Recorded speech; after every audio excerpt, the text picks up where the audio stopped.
तो वेक्टर के बारे में चर्चा कर लेते हैं और क्वेश्चंस जानते हैं वेक्टर में और कौन कौन से क्वेश्चन आ सकते हैं। तो बोर्ड पे सामने दिया है question, two vectors having equal magnitude of 5 units. ठीक है, दो वेक्टर है, ध्यान से देखना स्टूडेंट्स, क्वेश्चन क्या दिया वो देखना। ठीक है, दो वेक्टर अपने पास देखना स्टूडेंट्स, वेक्टर ए और वेक्टर बी। ठीक है, तो इसकी वैल्यू जो है वो भी कितनी है 5, और एक वेक्टर और है उसकी वैल्यू भी कितनी है भाई 5 है। ठीक है, मैग्नीट्यूड दो वेक्टर दे रखे, मैंने मान लिया ये वेक्टर ए है, ठीक है, और ये वेक्टर बी है। ठीक है, और उसका मैग्नीट्यूड देखा 5 और 5 सेम है। और क्वेश्चन देखो गिवन है, आप देख लेंगे उनके बीच का जो एंगल बचे वो है 60 डिग्री।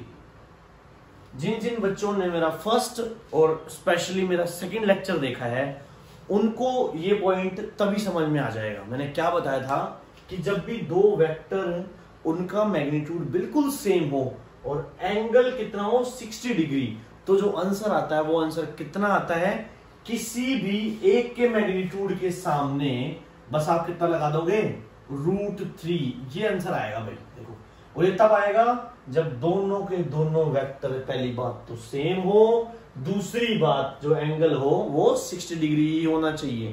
ठीक है, ये सारी बातें हम इंपॉर्टेंट पॉइंट्स में पढ़ चुके थे।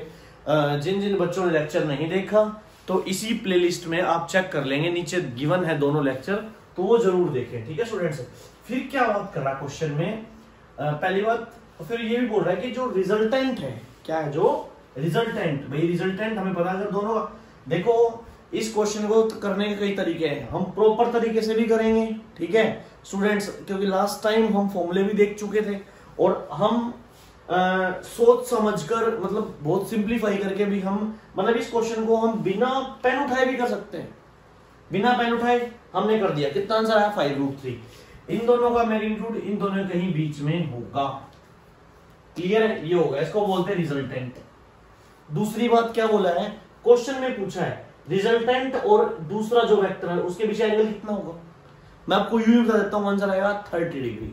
आपको होगा सर आपने कैसे सोल्व कर दिया, कोई याद है? नहीं, मुझे याद नहीं है भाई। देखो, अगर दोनों का मैग्नीट्यूड सेम है तो रिजल्टेंट बिल्कुल बीच में आएगा, और बिल्कुल बीच में आएगा तो दोनों एंगल बराबर होंगे। ये 60 पूरा तो बराबर होने के लिए 30 आंसर आ गया 30। शॉर्ट ट्रिक, ये हमने दिमाग से सोल्व किया।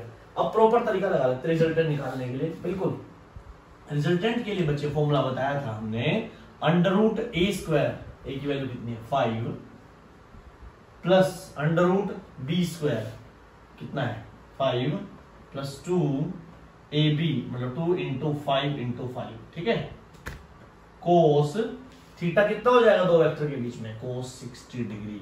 अब स्टूडेंट्स आप मुझे वैल्यू बताओ कि कोस 60 डिग्री की वैल्यू कितनी होती है। वही होगी जो sin 30 की होती है, मतलब 1/2।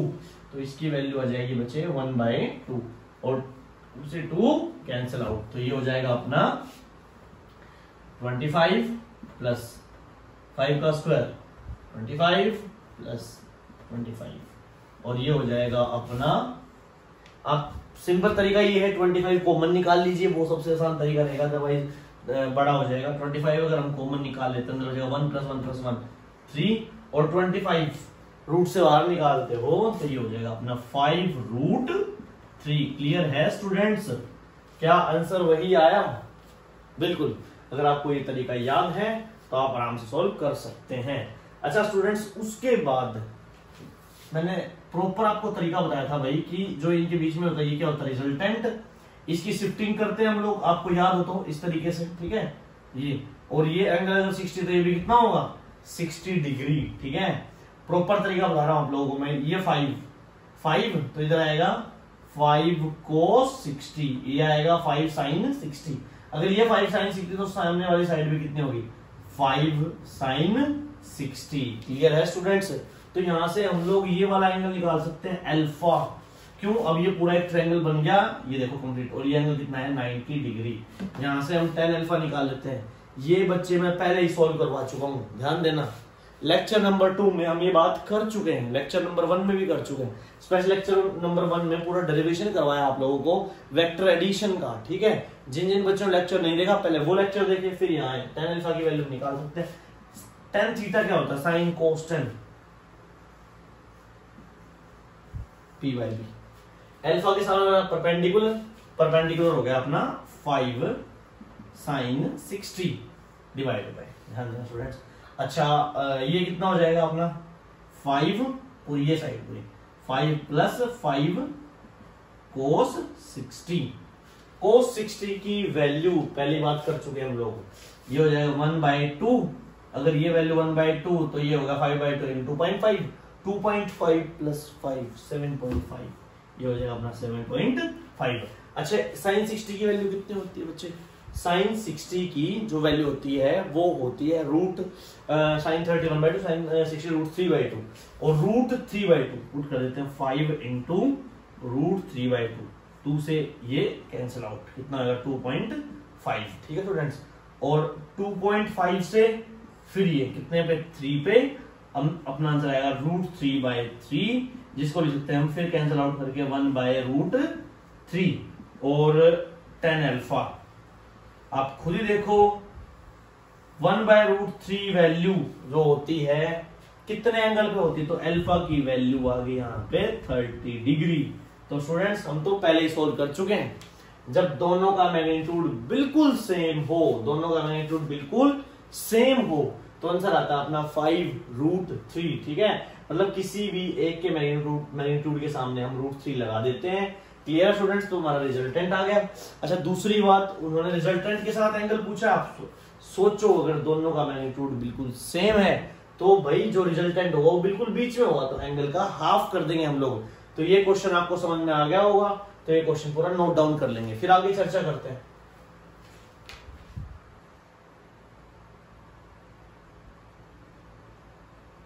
तो स्टूडेंट्स अब एक टॉपिक की और बात कर लेते हैं, वो टॉपिक हम पहले पढ़ चुके हैं, एक बार और देख लेते हैं। ठीक है,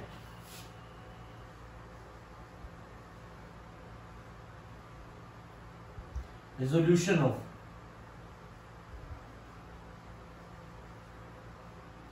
vector,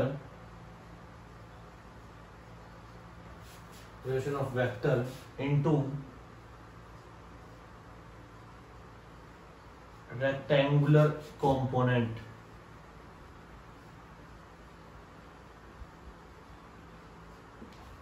resolution of vector into rectangular component किस तरीके से स्टूडेंट्स, ये टॉपिक काफी इंपॉर्टेंट भी है और बहुत सिंपल भी है। तो इस टॉपिक में स्टूडेंट्स ध्यान देना कैसे हम लोग करते हैं रिजोल्यूशन, रिजोल्व करना। मान लो एक वेक्टर दे रखा है आपने को ये ए वेक्टर, क्या दे रखा है ए वेक्टर। ठीक है, तो स्टूडेंट्स ये अपनी y एक्सिस और ये अपनी x एक्सिस। ठीक है, तो ध्यान रखना इस बात का।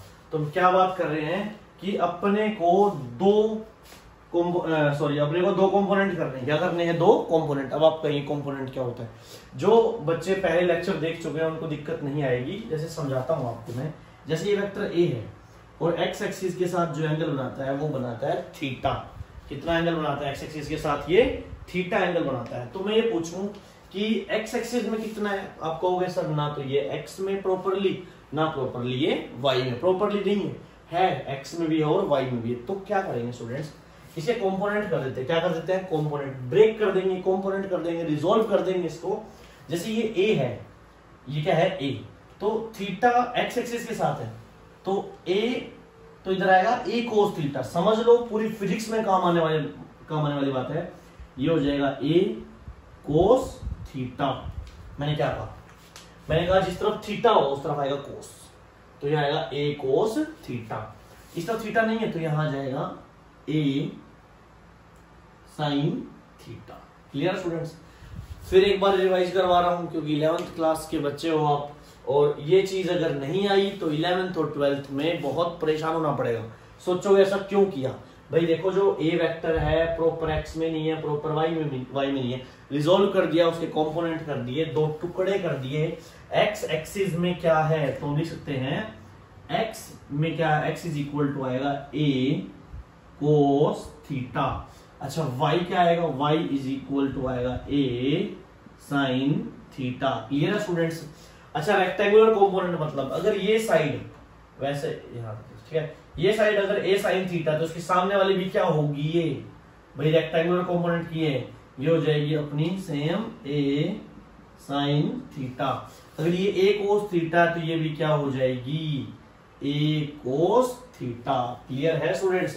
ये ए साइन थीटा तो ये भी क्या होगी, ए साइन थीटा। ये ए कोस थीटा तो ये भी क्या होगी, ए कोस थीटा। ये डायगोनल, अभी डायगोनल मान रहे हैं, ठीक है। वैसे वेक्टर है ये ए है तो ये भी क्या होगा, सेम ए होगा।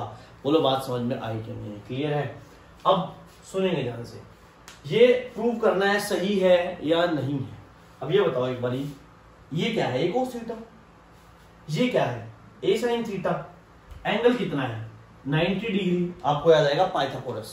अगर पाइथागोरस हम यहां लगा लेते हैं और अगर अपना आंसर इन दोनों को सोल्व करने के बाद ए आ जाता है, इसका मतलब हमने कंपोनेंट बिल्कुल सही किए हैं, हमने इसको सही रिजोल्व किया है। क्या होता है अपना रिजल्टेंट, या मतलब एच निकालने का फॉर्मूला, एच बोल देता हूं अभी मैं इसको, under root Pythagoras a square plus b square is equals to under root, ये साइड होगी ए, ये हो जाएगा a square cos square theta. अच्छा ये साइड है a sign theta plus a square sin square theta. Clear है students? ध्यान देना, ए स्क्वायर कॉमन आ जाएगा, ठीक है, और अंदर बचेगा sign square theta plus cos square theta. Clear है स्टूडेंट्स? और ये आपको पता है कितना होता है, 1, तो ये बचेगा अंडर रूट ए स्क्वायर, इसको बोल लेंगे हम लोग ए। बताओ वही आया कि नहीं आया? क्लियर है? इसका मतलब हम बिल्कुल सही है। पाइथागोरस जब हमने लगाई तो अपना वही आंसर आ गया। तो ये है आपका resolution of vector into rectangular component. ठीक है स्टूडेंट्स? तो नोट डाउन कर लेंगे, ये आपको आना चाहिए। तो स्टूडेंट्स अभी हमें पता चला था कि दो कंपोनेंट हुए थे, ठीक है। जैसे बात करें ए एक्स में क्या आया था, ए एक्स की बात कर लेते हैं, ए कोस थीटा। अच्छा वाई में बात कर लेते हैं, कितना आया था, ए साइन थीटा। अच्छा मैं आपको फर्स्ट लेक्चर में पढ़ा चुका हूं बेस वेक्टर क्या होता है, ठीक है। बेस वेक्टर क्या होते हैं, सुनना ध्यान से। हम एक्स एक्सिस को शो करने के लिए यूज करते हैं यूनिट वेक्टर आई कैप, वाई एक्सिस के लिए यूज करते हैं जे कैप, जेड एक्सिस के लिए यूज करते हैं के कैप। क्लियर है स्टूडेंट्स? तो ऐसे ही अगर ये दो एक्सिस में है तो हम वेक्टर को इस तरीके से शो करेंगे। एक्स एक्सिस के लिए ऐसे कहेंगे ए कोस थीटा, साथ में क्या लगा देंगे, आई कैप। ध्यान देना स्टूडेंट्स, क्या लगाएंगे हम लोग, आई कैप। क्लियर है? आई कैप क्यों लगाया, क्योंकि भाई वो एक्स एक्सिस में था। कहां था वो, एक्स एक्सिस में था, इसलिए हमने क्या लगाया है यहाँ पे, आई कैप। क्लियर है स्टूडेंट्स? मेरे हिसाब से यहाँ कोई दिक्कत नहीं होगी, ठीक है। Is equal to a x, तो a cos theta i cap plus a sign theta j cap. Clear है? तो ये अपना हो गया यहाँ पे सोल्व। क्लियर है? ए कोस थीटा आई कैप और ए साइन थीटा जे कैप। ऐसे वेक्टर दे रखा है। अगर हम इसका रिजल्टेंट निकालना चाहते हैं, हम इसका मैग्नीट्यूड निकालना चाहते हैं, रिजल्टेंट किस तरीके से हम लोग सोल्व कर लेंगे, अंडर रूट, मान लो ऐसे दे दिया, a vector is equals to a i cap plus b j cap. किस तरीके से हम लोग इसको सोल्व करेंगे, ध्यान देना। तो पहले क्या सोल्व किया, under root a square plus b square, same तरीका, ठीक है। अंडर रूट ए स्क्वायर, ये हो जाएगा a square cos square theta, under root फिर साथ में क्या आएगा, a square sin square theta. Clear है स्टूडेंट्स? तो हम इस तरीके से सोल्व कर लेते हैं। मान लो कहीं भी दिया है 5 आई कैप, सॉरी एक क्वेश्चन देख लेते हैं इस तरीके से क्वेश्चन, ठीक है। हमें रिजल्टेंट निकालना है, कहीं दिया है 3 आई कैप प्लस 4 जे कैप। इसको सोल्व करना है, किस तरीके से सोल्व करेंगे, बहुत simple, under root a square plus b square, यह आ जाएगा अपना रूट 25, इसको बोलेंगे हम लोग 5। Clear students? तो इस तरीके से हम लोग सोल्व कर सकते हैं। लेकिन एक चीज देखो, अभी तो सिर्फ कितने कंपोनेंट थे भाई, 2 थे, एक्स और वाई। 3 भी तो हो सकते हैं, ठीक है स्टूडेंट्स। अभी तो कितने थे, 2 ही तो थे, लेकिन कितने और हो सकते हैं, 3 और हो सकते हैं। क्लियर है? तो अभी हमने सिर्फ और सिर्फ रेक्टेंगुलर कंपोनेंट किए थे एक प्लेन में, एक्स और वाई, ठीक है। अब हम लेंगे 3D प्लेन, तो ये नोट डाउन कर लेंगे यहां तक। तो स्टूडेंट्स अब बात करते हैं हम लोग rectangular components of vector in 3 dimensions, ठीक है। क्या बोला मैंने, रेक्टेंगुलर ध्यान से लिख लेंगे, rectangular component of a vector, rectangular component of vector in 3 dimensions. Clear है स्टूडेंट्स? तो इंपॉर्टेंट है, ध्यान देना, समझ में आएगा बिल्कुल। ठीक है, तो ये देखिए, ये है एक्स एक्सिस, ये है वाई एक्सिस और ये है जेड एक्सिस। ठीक है, और ध्यान देना, मान लो अपने को एक वेक्टर दे रखा है ये रहा। ठीक है, ये इन तीनों के बीच में है ना, ये एक्स में क्यों लगा सकते हो कि आप लोग एक्स वाई जेड, और ये कुछ ऐसे प्लेन के बाहर है। ठीक है स्टूडेंट्स, इस तरीके से। ठीक है, तो ये है अपना ए वेक्टर, और ये पॉइंट मैंने मान लिया ओ, ये पॉइंट मैंने मान लिया ए। ठीक है, और ये पॉइंट मैंने मान लिया, चलो ड्रॉ भी कर लेते हैं, कोई दिक्कत नहीं है। ठीक है, इस तरीके से हम इसको ड्रॉ कर सकते हैं। ठीक है,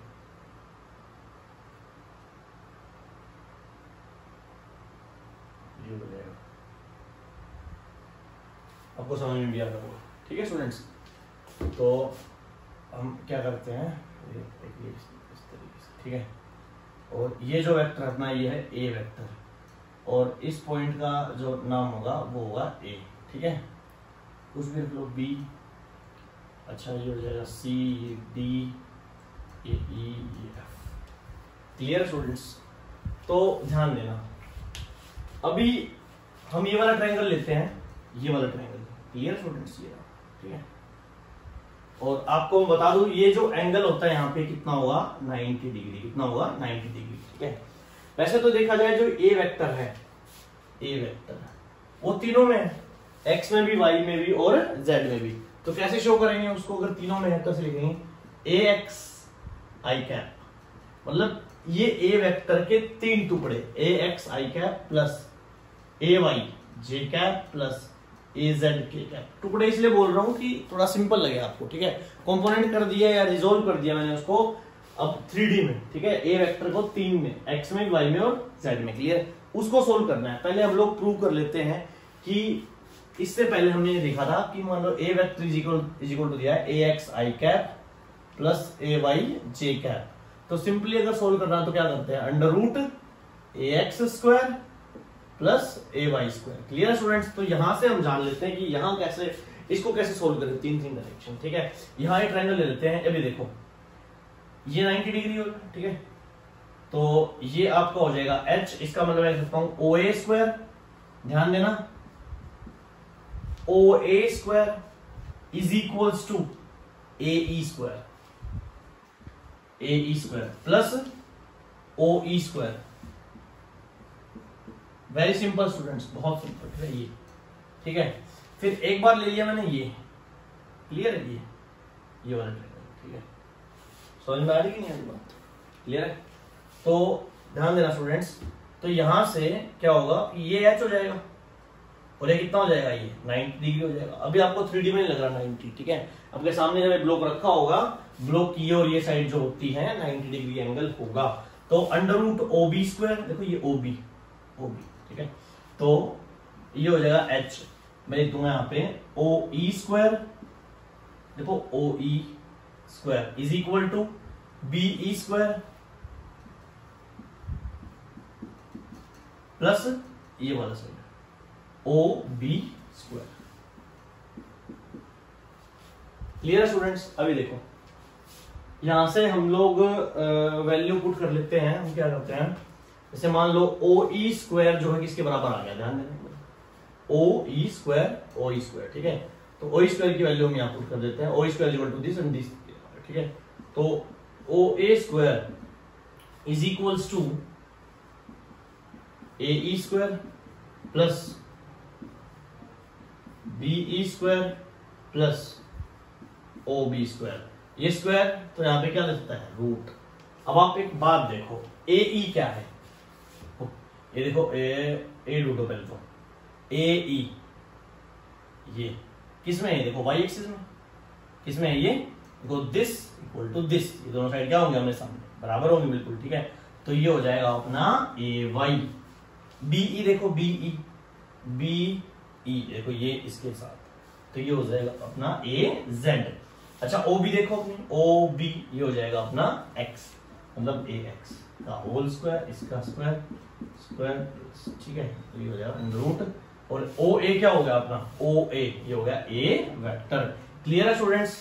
तो ये देखो यहां से, चलो अगर दो कंपोनेंट दे रखे डायरेक्ट सोल्व करें, root a square plus b square, अगर तीन दे रखे हो तो इस तरीके से हम सोल्व कर लेंगे नॉर्मली, अंडर रूट ए एक्स स्क्वायर प्लस ए वाई स्क्वायर प्लस ए जेड स्क्वायर। ठीक है स्टूडेंट्स?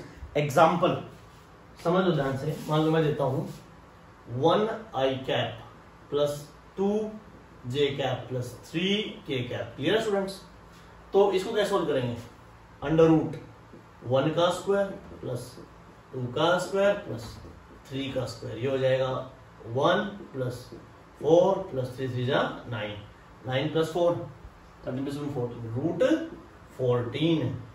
क्लियर है स्टूडेंट्स? रूट 14 मतलब अगर दो कंपोनेंट दे रखे हो तो direct under root a square plus b square, अगर तीन दे रखे तो under root a square plus b square plus c square, इस तरीके से हम लोग सोल्व कर सकते हैं। ठीक है स्टूडेंट, समझ में आ गया होगा? इसका जो डायग्राम फिगर है वो आपको इसी वीडियो में, इसी मेरे समझाने के बाद आपको अच्छे से मिल जाएगा, वहां से आप प्रॉपरली ले सकते हैं। और इसी वीडियो के नीचे मैं अपना फोन नंबर मेंशन कर रहा हूँ, और फिर भी किसी को समझ में ना आए तो क्या करना बचे, आप इसकी पीडीएफ या इसी डायग्राम की जो पीडीएफ होगी इस चैप्टर की वो आपको भेज दी जाएगी। ठीक है?